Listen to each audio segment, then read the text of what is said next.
What is up guys, and welcome back to another Witch Doctor build video for patch 2.3, and this video is covering the brand new Helltooth set, and my god, it is amazing. In my last video I mentioned that the Poison Dart build still had the edge on the competitive leaderboards. However, since progressing on my Helltooth build, I've managed to climb higher than ever before, and that's without even meeting my maxed out gear requirements. During this video I'll explain what gear and items you will need to play the build effectively, then give a brief explanation of why we take certain items and abilities. The first thing we're going to want to do is take a look at what items you'll be putting into the new Canines Cube. So you'll be wanting a furnace, as you'll struggle without the extra elite damage, as this is primarily a trash obliterator build, followed by the newly buffed Grin Reaper helm, and then followed by a convection of elements, as this build will be cycling through fire, physical and poison elements continuously.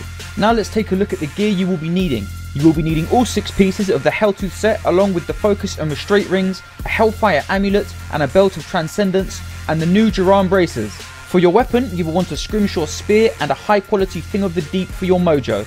Next I will explain what stats you want on your items, and you will notice my gear is not quite optimized as of yet, and it's important to keep in mind that for this build you want to be as defensive as possible, taking defensive stats where you can, second only to ability specific stats such as Wall of Death or Zombie Charger.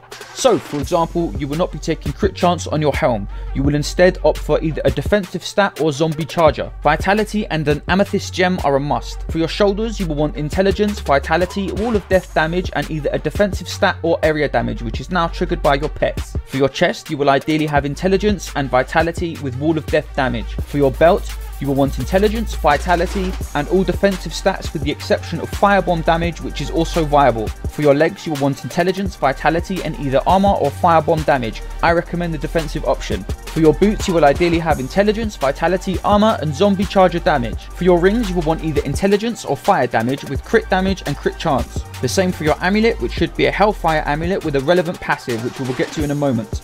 As for your weapon, you will want it to roll as high damage as possible with a 10% increased damage and ideally a vitality roll. And for your mojo, you will ideally have intelligence, vitality, crit chance and Wall of Death damage. Finally, for your bracers, you will want fire damage, intelligence, vitality and crit chance. Now, many people who've seen variations of this build may be wondering why we are taking fire instead of poison, and I will explain this a little later in the video.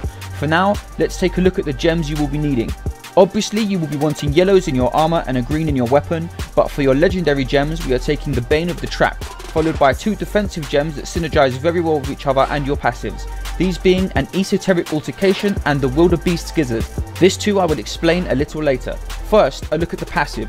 As I mentioned before, the main synergy will be coming from the passive Swampland Attunement. The combination of the 2 legendary gems with this passive and an increased radius from your mojo will allow you to be able to take truckloads of damage while surrounded by hundreds of enemies, and I literally mean hundreds of enemies on the hardest difficulties. As for your damage output, however, the next passive you will be needing is the new Confidence Ritual that allows us to deal 25% more damage to enemies that are near us, which will be 90% of the time, as this build is primarily a melee build. Next will be the trusted trio of Graven Justice, Midnight Feast and Spirit Vessel, which is on my amulet. If you do not have a Hellfire amulet, then I suggest dropping Midnight Feast, as the rest are totally vital to the build. Now for the abilities. The bread and butter to this build will be the Zombie Charger with Zombie Bear's rune, the Wall of Death with Firewall rune. You will then want Spirit Walk, Piranado, Soul Harvest with Languish, and Firebomb with the Pyrogeist rune. Now a quick look at our paragons before I explain how the build works. We want to cap our movement speed, then dump into intelligence. We want crit chance and crit damage,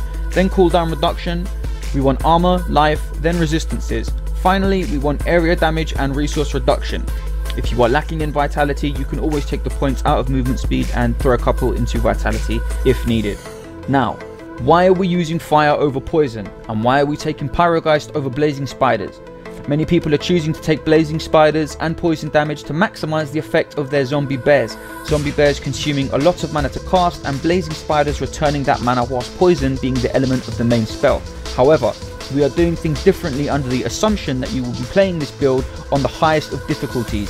In such circumstances, it is not always an option to stand still spamming your bears, as many enemies only need to hit you once to make you go splat. In such cases, you need to utilize what you have at range while still being able to output an effective amount of damage. For this reason, we take Pyrogeist and prioritize fire damage. This makes our Wall of Death hit like a truck whilst being able to spam our firebomb at range with our mimics stacking up a shit ton of flaming fountains all over the map, and it can be a beautiful thing. The technique to this build is to grow stronger defensively by having the most enemies around you as possible at a single time.